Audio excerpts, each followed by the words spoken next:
से आपको जुड़ना है। जो भी नुस्खे उपचार आपको बताए जाएं उनको आपको ध्यान से सुनना है और साथ ही साथ आपको याद भी दिलाते हैं हम कि जब भी आप इस कार्यक्रम को देखने बैठें तो कॉपी और पेन भी साथ में ज़रूर लेकर बैठें। जो भी नुस्खे उपचार आपको बताए जाएं उनको आप लिख ज़रूर लिया करें। तो आगे बढ़ते हैं और शुरू करते हैं आज के इस मुख्य विषय पर चर्चा। गुरु जी, आज के इस अंक में हम बात करेंगे खूनी पेचिश के बारे में। एक प्रकार का ऐसा दस्त यानी पेट खराब हो जाता है जिसमें खून आने की भी संभावनाएं बन जाती हैं। और पेचिश तो एक ऐसी चीज़ है जिसमें मरोड़ भी उठती है और बार बार प्रेशर भी आता है, परंतु निकलता इतना कुछ नहीं है। तो सबसे पहले तो मैं जानना चाहूँगा कि साधारण पेचिश और खूनी पेचिश में अंतर क्या है और खूनी पेचिश क्यों ज़्यादा भयंकर है, इसका बिगड़ा हुआ रूप क्या होता है? देखिए, जब आपका लीवर पूरा काम नहीं करेगा, पैंक्री इंसुलिन नहीं बनाएगी, पित्ते में तेजाब बढ़ेगा, खाया पिया पेट में सड़ेगा। सड़ा हुआ पदार्थ जब गुर्दे पे जाता है तो गुर्दे पे ऐसे अटैक करता है जैसे खड़े पानी पे काई जमती है। फिर वहाँ से जो थोड़ा बहुत खून बन के तिल्ली को जाता, तिल्ली स्वीकार नहीं करती, उसको लैट्रिन के द्वारा बाहर फेंक देती है। और ये रोग इतना भयंकर है कि आदमी लकड़ी की भांति सूख जाता है इससे, और समय पे उपचार न किया जाए तो मृत्यु का ग्रास भी बन जाता है। अब पूरे संसार में ये कहें कि एलोपैथिक में, आयुर्वेद में, यूनानी में, होम्योपैथिक में किसी भी रोग की पूरी दवाई तो मैं कहूँगा नहीं है। एलोपैथिक में तो सिर्फ इतना काम है कि जहाँ पे तकलीफ हो उनको सुन कर दो और ग्लूकोज लगा दो, ये है। आयुर्वेद में जो फार्मेसी में दवाइयाँ बनती हैं उसमें नुस्खा पूरा नहीं है तो आराम कहाँ से मिलेगा। और किसी भी डॉक्टर को पूरी जानकारी नहीं है बीमारियों की। जो ने थ्योरी पढ़ी उसके अनुसार या तो रोगी से पूछेंगे, मशीनों से टेस्ट करें, फिर दवाई देंगे। लाभ हो ना हो उनकी जिम्मेदारी नहीं। स्वस्थ विचार एकमात्र आश्रम ऐसा है जिसमें ना तो रोगी से पूछा जाता है कि आपको तकलीफ क्या है, ना कोई टेस्ट रिपोर्ट मांगी जाती, ना घर की हिस्ट्री पूछी जाती है। यहाँ का नियम है कि जिस दिन आना उस दिन बुधवार नहीं हो, बुधवार की छुट्टी होती है। गुरुवार से लेकर मंगलवार के बीच में है, जिस दिन आना उस दिन रात्रि 10 बजे तक खा पी के दातन कूड़ा करके बड़ी इलायची मुंह में रख के चूसते रहें। सुबह 9 से 10 के अंदर अपना नामकरण कराएं। 10 से 12 में नाड़ी परीक्षण करता हूँ। नाड़ी परीक्षण में पैर के तलुए से सिर के बाल तक की MRI, CT scan, x-ray, ultrasound, ECG, sonography सब कुछ 5 सेकंड में हो जाता है। फिर उसके बाद दवाइयाँ खाने की हैं, दवाइयाँ पीने की हैं, मालिश करने के तेल हैं, आँख में, नाक में, कान में डालने की दवाइयाँ, दांत मंजन है, ये सब दवाइयाँ दी जाती हैं। और रोग ऐसे समाप्त किया जाता है जैसे जलती अग्नि में पानी डाल के अग्नि शांत होती है।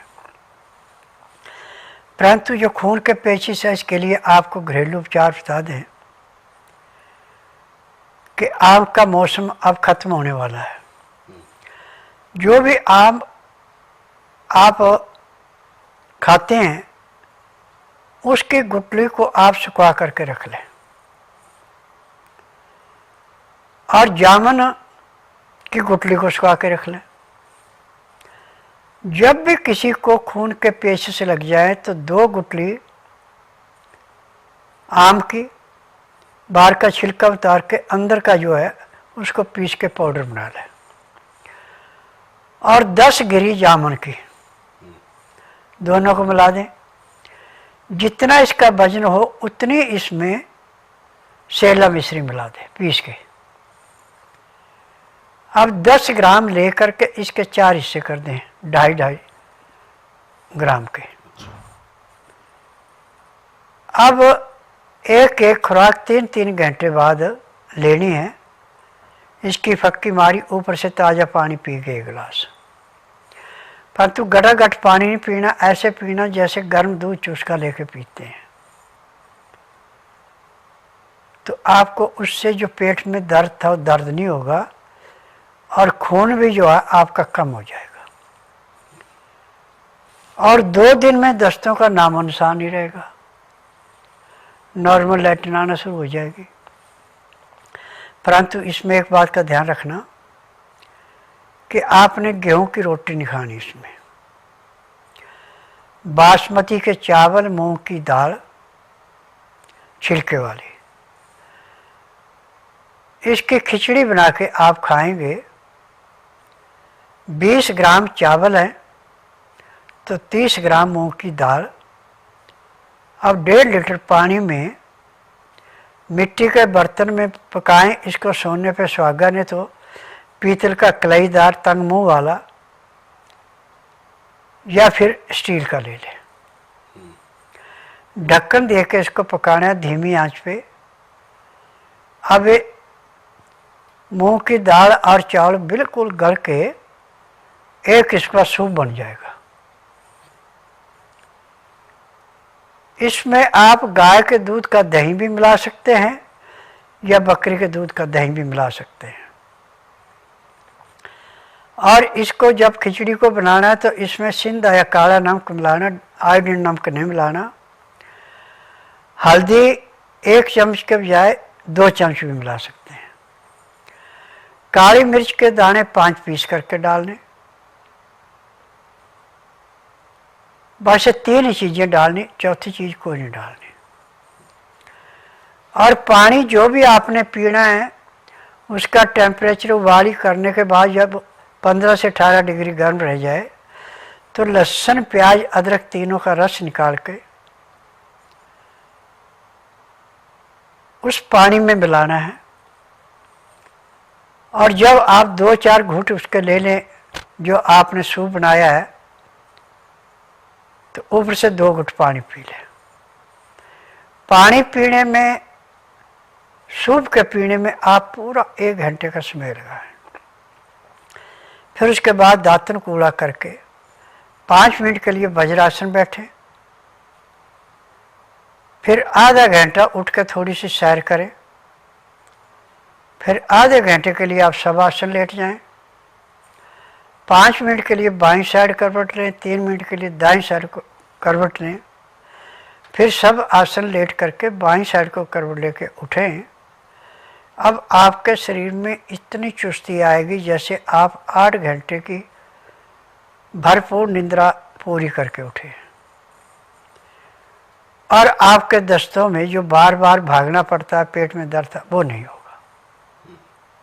तो इस गुरुजी उपचार के कितने समय बाद असर दिखना शुरू हो जाता है?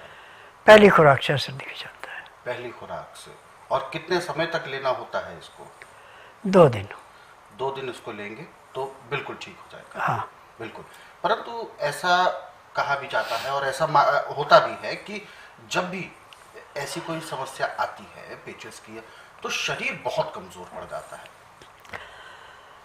जब इसको लेंगे तो शरीर में कमजोरी नहीं आएगी। और ऐसे में किसी भी किस्म से कमजोरी शरीर में आए, आपको अनुभव हो कि मेरे शरीर में कमजोरी बहुत है, तो आप चीकू लाएं। कच्चा भी नहीं लाना ज़्यादा, पका भी नहीं लाना ज़्यादा, नॉर्मल जो पका हुआ है। 6 चीकू रोज खाएं, फिर 2 घंटे कुछ नहीं खाना। और आपकी कमजोरी ऐसे समाप्त होगी जैसे जलती अग्नि में पतंगा नष्ट होता है।